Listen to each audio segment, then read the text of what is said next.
नाज़रीन, मैं हूं आपकी मेज़बान मोना खान, आपके शो रियल पाकिस्तानी के साथ। आज के हमारे रियल पाकिस्तानी ज़रा नन्ही एज के हैं, लेकिन उन्होंने काम इतना भरपूर कर दिखाया। इन्होंने वर्ल्ड यूथ स्क्रैम्बल चैम्पियनशिप में एक नहीं दो दफ़ा इन्होंने विन किया है और ये चैम्पियनशिप पाकिस्तान के नाम की है।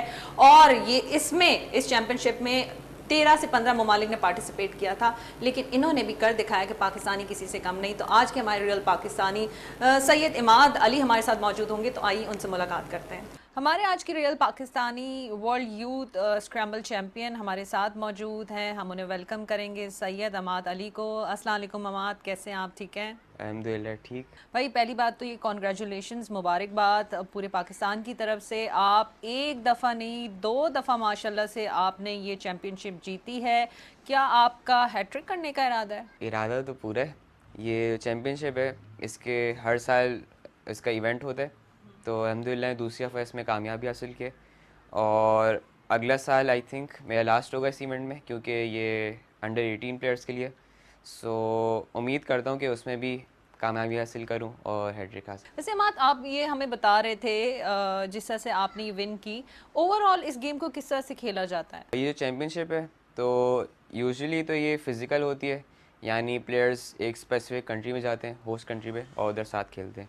लेकिन क्योंकि कोविड फैला हुआ है, जैसे 2020 से फैला हुआ है, तो डिसाइड ये किया गया है कि ऑनलाइन करें ये टूर्नामेंट, और प्लेटफॉर्म मौजूद था, बस ये चाहिए था कि ऑर्गेनाइज़र्स हों अच्छे जो जानते हैं इस गेम को।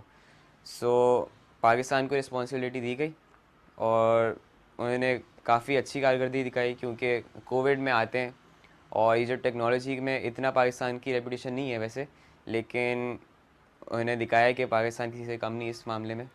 तो यही है कि उनकी वजह से ही हुआ है ये पॉसिबल, तो शुक्रिया उनका ही करना चाहिए ज़्यादा से ज़्यादा। जी मत, आपने कितनी ज़बरदस्त बात की है कि पाकिस्तान किसी से कम नहीं है, और यही वो जज्बा होता है जो मेरे ख्याल से हर पाकिस्तानी में होना भी चाहिए। लेकिन वहाँ पे आप इमाद नहीं होते, वहाँ पाकिस्तानी होते हैं। और जब आपने विन किया तो किस तरह की फीलिंग्स थी जब लोगों ने आपको अप्रिशिएट किया और कहा कि आप पाकिस्तान से हैं? पाकिस्तानी मतलब टीम की वो होती है, पहचान होती है हमारी वैसे पाकिस्तानी टीम यूथ की, तो उसकी काफ़ी अच्छी रेपुटेशन है कि टॉप है मतलब ये। तो यही होता है, आप क्वालिफाई करते हैं इस टीम के लिए तो बड़ी खुशी होती है कि आपने इतनी हाई लेवल टीम के लिए क्वालिफाई किया है, और I think around 10 players qualify होते हैं, तो काफ़ी प्राउड फीलिंग आती है कि आप पाकिस्तान को रिप्रेजेंट कर रहे हैं इंटरनेशनल स्टेज पे। वैसे ये बताएं कि प्रेशर तो रहा होगा, क्योंकि काफ़ी पार्टिसिपेंट्स थे वहाँ पे, दुनिया भर से लोग आए हुए थे। और कुछ हमारे ऑब्वियस सी बात है, कुछ हमारे लिमिटेड रिसोर्सेज भी रहते हैं, जिस वजह से काफ़ी दफ़ा हमें कोई प्रॉब्लम्स भी रहती है। लेकिन प्रेशर रहा या नहीं रहा? प्रेशर जी ज़रूर बिल्कुल होता है, ऐसे जो भी गेम खेलें इसमें प्रेशर तो आएगा, क्योंकि आप अपनी कंट्री को रिप्रेजेंट कर रहे हैं। तो लेकिन यही है कि आप एक्सपीरियंस है मुझे खेलने का, 2016 से मैं खेल रहा हूँ, तो जैसे जैसे ज़्यादा खेलता हूँ उसमें प्रेशर हैंडल कर सकता हूँ।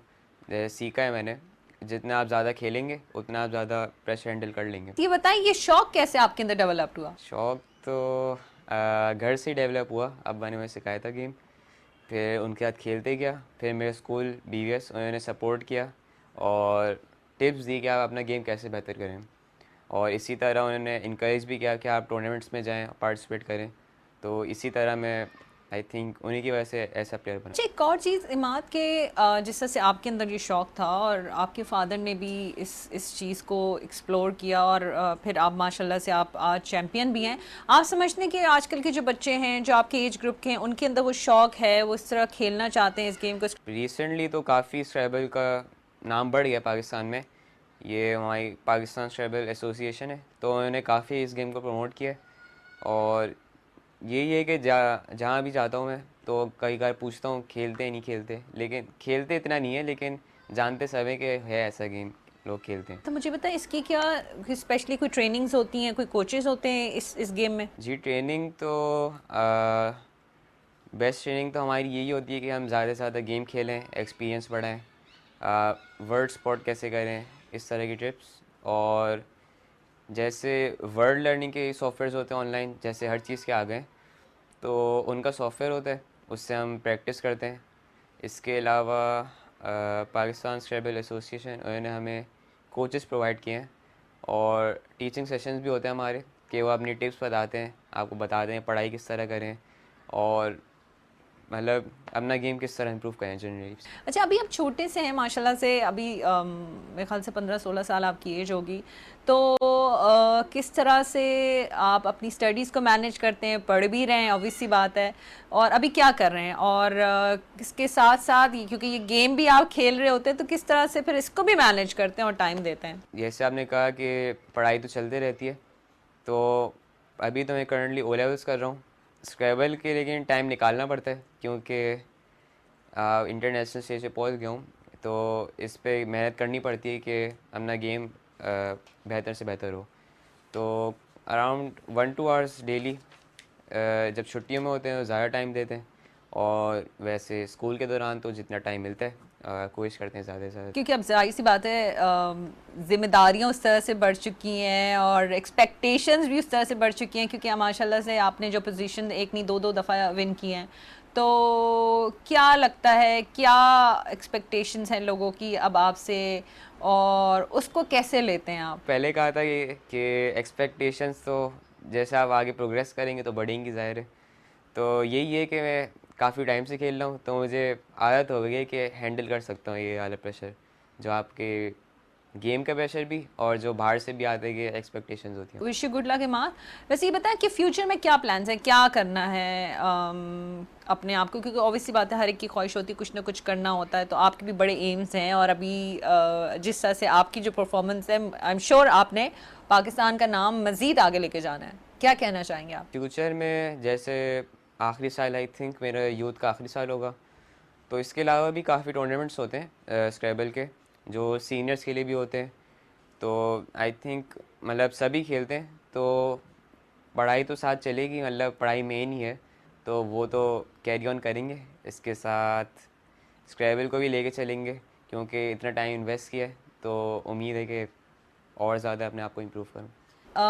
है पाकिस्तान में, जैसे हम हमेशा कहते हैं कुछ मुश्किलात रहती हैं, तो वहाँ पे जब आपने विन किया तो उनकी क्या फीलिंग्स थी, और वो भी एक एक्सपेक्ट नहीं कर रहे होंगे कि भाई पाकिस्तान से इस तरह से विन किया जा सकता है, तो क्या कहना चाहेंगे आप? जी, इंटरनेशनल स्टेज पे तो वैसे पहले तो एक्सपेक्टेशन नहीं थी क्योंकि हमारी मादरी ज़बान भी उर्दू ही है, तो ऑब्वियसली हमारी मतलब एक्सपेक्टेशन तो कम ही होगी कि इतना नहीं कर सकते अचीव, लेकिन पाकिस्तानी प्लेयर्स का मतलब एटीट्यूड काफ़ी अच्छा होता है कि मेहनत करते जाते हैं, और ये है कि मेहनत करते हैं दूसरों को भी सिखाते हैं ताकि वो ही बेहतर हो, तो इसी तरह हमारी पूरी टीम बिल्ड हो गई कि मतलब सारे अच्छे हैं और जो सीखते हैं हम वो दूसरों को भी सिखाते हैं, तो इसी तरह हम इंटरनेशनल स्टेज पे काफ़ी टाइम से अच्छी परफॉर्मेंस दे रहे हैं, तो इससे हमारी रेपुटेशन बढ़ गई है काफ़ी, और पाकिस्तान की यूथ टीम मतलब टॉप की समझी जाती है। अच्छा, पाकिस्तान ने इसकी मेज़बानी भी अभी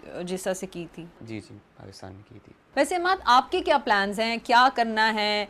ऑब्वियसली बात है अभी तो काफ़ी छोटी एज है आपकी, हमारे पाकिस्तान का फ्यूचर भी हैं, तो मज़ीद क्या प्लान्स हैं इस गेम के अलावा कि क्या करना है आगे? फ्यूचर में कॉमर्स की फील्ड में कुछ करेंगे, एग्जैक्ट तो डिसाइड नहीं हुआ अभी, लेकिन इरादा ये है कि कॉमर्स की फील्ड में जाएं, कुछ करें उधर। अच्छा इमाद, आप घर में छोटे हैं, ऑब्वियसली बात है घर के भी काम वाम तो करते ही होंगे, लेकिन ये बताएं घर में सबसे ज़्यादा आपको सपोर्ट किसकी रही? सपोर्ट तो मतलब दोनों की रही, अम्मा अब्बा की, कि मतलब अपने तरीके से अपनी सपोर्ट होती है, जैसे मोटिवेट करते हैं कि अगर कोई परफॉर्मेंस भी आपकी अच्छी नहीं रही तो आप मेहनत करते जाएं, और हार जीत अल्लाह के हाथ में, तो यही है कि हर वक्त सपोर्ट करते हैं और कभी ये मना नहीं करते कि टूर्नामेंट में नहीं जाओ, पढ़ाई इस तरह से इफ़ेक्ट हो जाएगी, तो यही है कि जितना सपोर्ट देते हैं तो मतलब इनकरेज होता हूँ कि पार्टिसिपेट करूँ और इस पे मेहनत करूँ। वैसे ये बताएं कि इस गेम के अलावा क्या हॉबीज़ हैं, क्या शौक है आपके? हॉबीज़ तो रीडिंग का काफ़ी शौक़ है, और फुटबॉल भी खेलता हूँ स्कूल में, काफ़ी रेगुलरली खेलता हूँ फुटबॉल भी। वैसे आप ये बताएं कि आपके भी दोस्त हैं, वो भी तो कहते होंगे कि नहीं हमें भी इमाद जैसा बनना है, और होता है ना लोगों को देखते हुए, तो कुछ कहते हैं आपको इस तरह से? थोड़ा बहुत हाँ, लेकिन कहते हैं पूछते हैं किस तरह करना है, लेकिन जितना मैं गाइड कर सकता हूँ कर लेता हूँ, बाकी वो कर ऐसी दोस्ती में चलते रहता है। तो आपको बहन भाइयों में से किसी को ये शौक हो? शौक स्क्रैबल का तो नहीं है वैसे, शौक भाई है मेरा। तो उसका शौक नहीं है। आपने 2018 में भी दुबई में भी विन किया था, वो कब कैसे किया था वो भी ज़रा आप बताएं। अभी जो चैम्पियनशिप हुई थी 2021 में, इसका नाम है वेस्पा यूथ कप, और ये यही चैम्पियनशिप थी जो 2018 में हुई थी, दुबई में हुई थी वो।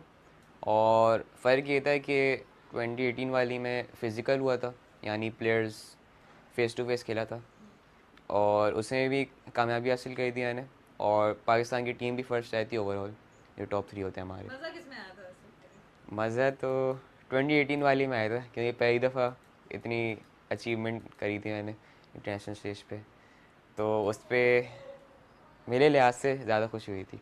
वैसे कब से ये ट्रॉफीज़ मैं देख रही हूँ रखी हुई हैं टेबल पे, तो हम चाहेंगे कि आप हमारे नाज़रीन को बताएं कि कब कब किस ओकेजन्स पे आपने ये विन की हैं। वेस्पा यूथ कप है 2021 वाला, जो ऑनलाइन हुआ था, और उसमें भी कामयाबी हासिल की थी। ये भी जैसे पिछली दिखाई थी वही वेस्पा यूथ कप था, लेकिन ये है 2018 वाली जो दुबई में खेली गई थी, उसमें भी कामयाबी हासिल की थी। एक और चैम्पियनशिप होती है यूथ की, तो अंडर 21 की होती है वो, उसका नाम है जूनियर वर्ल्ड स्क्रैबल चैम्पियनशिप। सो उसमें भी फ़र्स्ट पोजीशन हासिल की थी, 2019 में हुई थी ये, और उसमें फ़र्स्ट पोजीशन हासिल की। ये हमारी वर्ल्ड स्क्रैबल चैम्पियनशिप होती है, ये मतलब पूरी सीनियर्स की होती है, हर लिमिट के हर एज के खेल रहे होते हैं। तो उसमें मैं क्वार्टर फाइनल्स में रीच किया था मैंने, टॉप 8 में, तो ये उसकी ट्रॉफी है, क्वार्टर फाइनल में पहुंची। सबके इतना जिक्र किया है तो आपके वाले साहब भी हमारे साथ ही मौजूद हैं, सैयद मज़हर साहब, हम उन्हें वेलकम करेंगे। अस्सलाम वालेकुम सर। सर, हमने अभी आपकी जितने भी गुफ्तगू की आपके शहज़ादे से, उन्होंने सबसे पहले जिक्र ही आपका किया कि वालिद साहब ने बहुत हौसला अफजाई की और इस तरह से, तो क्या कहना चाहेंगे, आपने किस तरह से एक्सप्लोर किया कि इमाद के अंदर ये पोटेंशियल है, ये गेम को मज़ीद, इस गेम में मज़ीद आगे जा सकते हैं? हम तो घर में मतलब एज ए फ्रेंडली गेम खेला करते थे, जैसे और बच्चे खेलते हैं, लूडो खेलते हैं या और चीज़ें खेलते हैं। हमारे यहाँ पास स्क्रैबल, हमने ऐसी जो 4 फैमिली मेम्बर्स हैं, हम चारों बैठ के स्क्रैबल खेलते थे। तो it was just a normal game, और यू कैन से एक्टिविटी। वहाँ से ये ज़ाहिर है कि ये लर्न करते रहे अपने तौर पे। देन जो इनका BBS स्कूल है, वहाँ पे इंटर क्लासेस खेला इन्होंने वहाँ पे। तो ज़ाहिर है कि जब एक अच्छी अंडरस्टैंडिंग होती है तो फिर परफॉर्मेंस भी उस लिहाज से आती है। तो वहाँ ज़ाहिर है स्कूल ने भी ये नोटिस किया कि इनकी जो अंडरस्टैंडिंग है स्क्रैबल में या शौक़ है इनका वो ज़्यादा है, परफॉर्मेंस अच्छी देते हैं, एक्सेल करते हैं दूसरे बच्चों के मुकाबले में। तो फिर इनको पार्टिसिपेशन वहाँ ज़्यादा मिलती रही। And it's a game of practice, जितना आप ज़्यादा खेलेंगे या पार्टिसिपेट करेंगे उतनी आपकी जो स्किल्स बढ़ती हैं। दैन देयर ऑन फिर PSA भी वहाँ पे इन्वॉल्व हुआ, क्योंकि PSA एक तमाम स्कूलों को लिंक करके चलता है। तो वहाँ PSA ने भी इनको पिक किया, and I really appreciate mister Tariq, जो कि वो बहुत की आई, मतलब उनकी नज़र होती है ऐसे लोग बच्चों पे कि जो परफॉर्म करते हैं, दे ही मोटिवेट दैम ऑल। तो वहाँ से फिर ये कि इनकी प्रोग्रेस और तेज़ हो गई। ज़ाहिर है कि जब नेशनल लेवल पे आए, नेशनल लेवल के बाद में फिर इंटरनेशनल लेवल पे आए, तो that's how he made the progress. Sir, अभी आपने बड़ी इंपॉर्टेंट बात ये की है कि जो हम फैमिली को टाइम देते हैं, और ऑब्वियस सी बात है उस गैदरिंग में ही इंसान जो है अपने बच्चों को मज़ीद जानता है, वो टाइम देना, वो साथ डिनर, लंच और मुख्तलिफ एक्टिविटीज़ करते हैं तो ही होता है। इस हवाले से आप क्या कहना चाहेंगे कि जो फैमिली को जो टाइम दिया जाता है वो कितना इम्पोर्टेंट होता है? गुड लक कह लें या एक अच्छा टाइम कह लें कि उस वक्त मोबाइल इतना मतलब मशहूर नहीं हुआ था या यूज़ में ज़्यादा नहीं आया था। तो जाहिर है कि उस वक्त एक फैमिली बॉन्डिंग ज़्यादा होती थी और टाइम भी होता था। तो हम उस वक्त की बात कर रहे हैं कि वहाँ से हमने इनको लेके चले और उन्होंने खेलना शुरू किया। तो अब एक्चुअली जो बच्चे हैं वो सोशल मीडिया में बहुत ज़्यादा, बच्चे क्या बड़े भी, मतलब वी नीड टू एडमिट कि हम सोशल मीडिया की तरफ बहुत ज़्यादा चले गए हैं अननेसेसरीली। तो उसमें क्या हुआ है कि फैमिली में एक आइसोलेशन आ गई है, और बहुत ज़रूरी है हम लोग को इस चीज़ को समझने की और रियलाइज़ करने की कि यार हमें एक कंट्रोल रखना चाहिए। और इससे बहुत ज़्यादा बिगाड़ हमारी सोसाइटी में आ रहा है। हम खुद भी फील करते हैं, we are also involve in these activities. Sir no doubt जो है सैयद इमाद अली जो हैं वो पाकिस्तान के लिए बड़े फ़ख्र का बाइस हैं और पाकिस्तान का नाम उन्होंने रोशन भी किया है। वैसे आप क्या देखते हैं इनके फ्यूचर को, मुस्तकबिल में?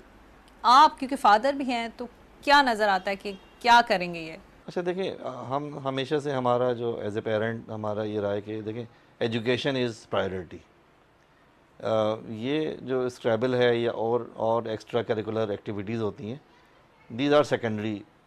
तो अक्सर ये होता है कि हम रिग्रेट करते हैं इनकी इन एक्टिविटीज़ को ऑन बिहाफ ऑफ एजुकेशन। तो हमारी तो मतलब एक ख्वाहिश भी है और एक अच्छी एक एजुकेशनल स्किल इनके पास आ जाए, और साइड में if he can carry on in this his passion तो वो बिल्कुल कैरी करें, कोई उसमें हमारी कोई रिस्ट्रिक्शन नहीं है। और ही मैनेजेस वेल, अपनी पढ़ाई भी देखते हैं माशाल्लाह खुद, कोई ट्यूशन नहीं लेते, कोई किसी की सपोर्ट नहीं लेते, खुद अपना करते हैं। एंड इक्वली ही pay attention to the scrabble game. तो ये देखें, अब माशाल्लाह बड़े ग्रोन अप हो गए हैं, तो ये इनका अपना फ़ैसला है कि कितना टाइम इन्होंने किस चीज़ में देना है। अब जैसे मैंने कहा, उनको हमने समझाया भी ये बात है कि एजुकेशन इज़ द प्रायोरिटी, तो हमें उसको प्रेफर करना है, उसको सेकेंडरी लेके चलना है। और ये अब इनकी परफॉर्मेंस है कि how he manage good and keep a balance between the two. Sir अभी इमाद ने जिस तरह से जिक्र किया कि इनको सबसे ज़्यादा मुश्किल काम ही इंटरव्यू देने लगता है, तो आपने इनकी किस तरह से हेल्प की और कितनी हेल्प की है? ये टॉकेटिव नहीं है, ज़्यादा बोलते नहीं है एक्चुअली। इनसे हम कहते भी हैं कि बात करो, बात नहीं, घर में भी नहीं करते, इशारों में बात करते हैं सिर्फ, हाँ हूँ नहीं। तो हम इनको मतलब परसुएट तो करते हैं कि ये करें। और जब भी कोई इंटरव्यू कॉल आती है तो फर्स्ट ही regret in the same case with you as well. तो फिर हमने कन्विंस किया नहीं भाई, ये हमें हर चीज़ को साथ लेके चलना होता है। तो अब जब ये इंटरव्यू होता है उसमें भी शायद ये इतना अच्छा कम्युनिकेट नहीं कर पाते और बच्चों के मुकाबले में।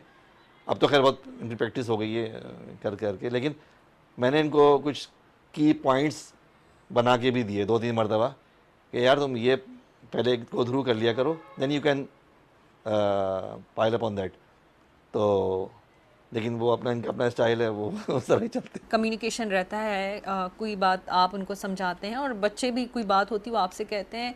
आजकल की अगर हम फैमिली को देखें तो उस तरह से कम्युनिकेशन नहीं हो पाती या वो गैप मौजूद है, इस हवाले से आप क्या कहना चाहेंगे? अगर आप इनकी वैसे स्किल्स चेक करें ना, यानी जब ये अपने दोस्तों में होते हैं या अपने स्क्रैबल ग्रुप में होते हैं, तो वहाँ ही perfectly communicate in writing as well as in verbal communication.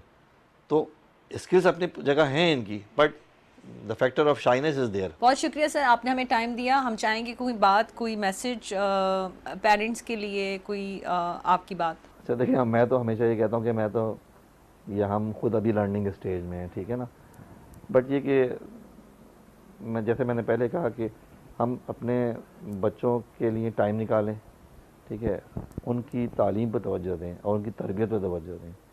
हम एक्चुअली तालीम तो दे रहे हैं हम बच्चों को, अपने तरबियत नहीं दे रहे। एक छोटी सी एग्जांपल दूं कि हम जब छोटे थे और इवन बड़े होने तक, हमारे पेरेंट्स एक बात पे बड़ा फोकस करते कि सुबह ही सुबह उठना है, ठीक है। आजकल वो चीज़ नहीं है, बच्चे अपने हिसाब से चल रहे होते हैं। अब पढ़ाई का रीज़न हो चाहे कुछ और रीज़न हो, तो ये छोटी छोटी बातें जो कि बड़े होने के बाद में इतनी स्ट्रांग हो जाती हैं कि आप फिर वो आपकी हैबिट्स में आ जाती हैं। तो मेरा पैगाम ये कि बस तालीम के साथ तरबियत पर तवज्जो दें। Sir once again thank you so very much. और इमाद, मैं चाहूँगी कि एक कोई अच्छा सा पैगाम हमारे देखने वाले नाजरीन के लिए, क्योंकि आज के हमारे आप रियल पाकिस्तानी हैं। मैसेज तो यही है कि जो भी काम करें अपने शौक़ से करें, और मतलब किसी चीज़ में अगर आपको आगे बढ़ना है तो उसके लिए मेहनत ज़रूरी है, क्योंकि टैलेंट तो मतलब सब में नहीं होता है, मतलब कुछ में तो होता है, लेकिन जो मेहनत करता है वही आगे बढ़ता है, क्योंकि टैलेंट आपको सिर्फ एक स्पेसिफिक लेवल तक ले जाएगी, उसके बाद आपकी मेहनत ही काम आएगी। Imad, thank you. और आपने बड़ा मुख्तसर और ज़बरदस्त सा मैसेज दिया। ये थे हमारे रियल पाकिस्तानी सैयद इमाद अली, जिनका यही कहना है कि मेहनत से काम करें, शौक़ से काम करें, लगन से काम करें। और अभी ये नन्हे से हैं हमारे रियल पाकिस्तानी, लेकिन इनके प्लान्स बहुत बड़े हैं और इंशाल्लाह पाकिस्तान का नाम मज़ीद रोशन करेंगे। हमारी बहुत सारी दुआएं इमाद के लिए। मुझे मोना खान को इजाज़त दीजिए और अपना बहुत ख्याल रखिए। पाकिस्तान जिंदाबाद।